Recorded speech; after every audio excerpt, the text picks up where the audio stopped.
Hey guys, thanks for all the support that you guys give me and the comments, because it allows me to make suggestions and answer questions and things of that nature. So right off the bat, I really want to make an announcement that I'm going to be running the live question and answer coming this Tuesday at 4:30 Central Time. So I'm not going to make a video about it and say like and subscribe and have a countdown and all that. It's just going to be on this video. I got lots of people watching my videos now. So just kind of put that on your calendar.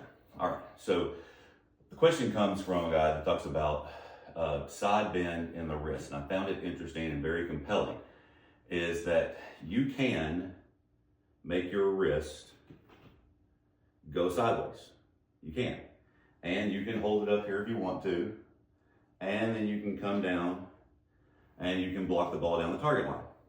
Okay, so you can do this. And there's been a lot of great players that have done this kind of move, and you can see how the wrists are this way, and that you come through this way, right? I'm not teaching that. So I want you to understand that I'm trying to get as maximum hand wrist and forearm that I can, maximum bodies that I can, and I'll try to explain why. And I try to keep it as simple as possible, because I also realize the simpler I keep the videos, the better that you guys get, the quicker that you guys get. It's not showing you how smart I am with different angles and all this. It's literally trying to make you guys better. All right, so let's get into it. So your elbows go up and down and your wrist goes up and down, okay? In an ideal way. This is how your joint works. If that wasn't the case, then you would turn your hand like this to have a drink, right? So no. So I want you to imagine that you are holding a heavy object. Now remember, I use the bucket of water. That's just my visual, because I get too fast and I have a nice visual of the bucket staying upright and not spilling the water. That doesn't work for everybody, and I'm fine with that. So you could do this with a medicine ball or a dumbbell or something super heavy, okay? So if it's something super heavy, you wouldn't have your elbows out and all of that. So this would be connected. This lat and arm up here and chest. When I go to the side, I would have a heavy weight and I would have my angle of my hands and my arms. I'm doing a couple different angles, you can see. And there's a golf swing, okay? So from right here, my elbows are underneath me, because that's what you would do if you were holding a heavy object. You wouldn't have your wrist like this, you wouldn't have your elbow like that, you could still manipulate it and still hit the golf ball, but I'm talking about just the human body. So when we move to the side here, there's your centrifugal force by your hands cocking the weight and the club up. It doesn't really go like this, okay? So I want you to understand that. It doesn't go like this. All I'm doing is moving my body to the side like this, and see, my wrists make this motion because I'm holding a heavy weight by centrifugal force, and centrifugal force is the weight, right? So you can practice this. Now, the next part of that is two parts. One is I see way too many people bending over. So if you had a heavy weight, this is not how you would stand. If you had a heavy weight like this, you would flex your knees a little bit if you were going to move it to the side, and now your torso is going to be much more upright than bent over, right?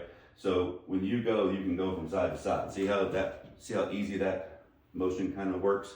So when I do this, the angle of my arms and my chest are the same as I go. And then my hands will cock naturally, like so, and like so. So the elbows are kind of the key to this. Now, remember, I know people think I knock on Ben Hogan because he kept his elbow in close to his body. He's also, 5'0", right? And so his swing was short and flat because that was the swing plane that he was on. He also didn't want his arm going away and reconnecting. So you can, if you want to, keep the arms and elbows together as you go back. Now, that doesn't mean that right here that this is tucked. This is what I'm trying to say don't do.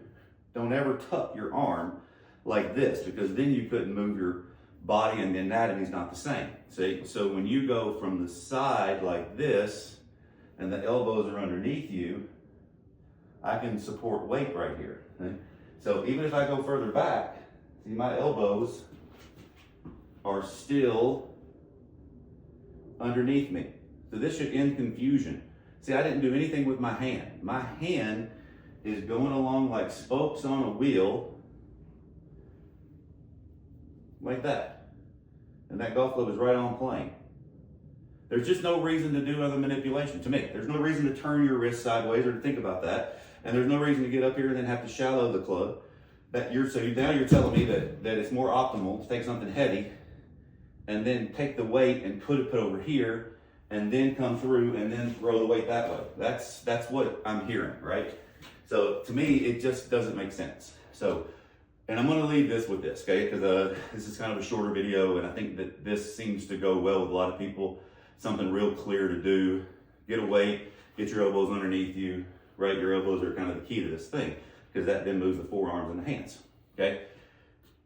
Pick an instructor and stay with them, because there's so many theories and so many ideas, and some people may not like me. That's okay, that's fine. I just want you guys to be better at golf, right? So if you like this, follow me, like and subscribe. It makes a difference. It makes reach people, all of those things. Leave comments, because it allows me to say, hey man, this is gonna be the next video, because if you guys are uncertain, then you're speaking out for the world, and I love that, okay? I'm available for Zoom online golf lessons, because I work at Country Hills Golf Course. I only work 3 days a week now, so I have a whole bunch more time to answer questions. I do a lot more Zooms. I can do the membership site, which I've reduced a little bit for you guys. I think it's a great package deal. So each month I can literally look at your golf lesson, look at your video that you send me, analyze it, and send it back. I'm your own personal coach once a week. So you have all kinds of options to get better at this game. It's the off season. I'll be putting in also a stretching and warm-up video that you can do before you play that helps make the body move better, and with some strength stuff too. So, all right. Hope that everybody has a great day. Thanks for all that you guys have done for me. Take care.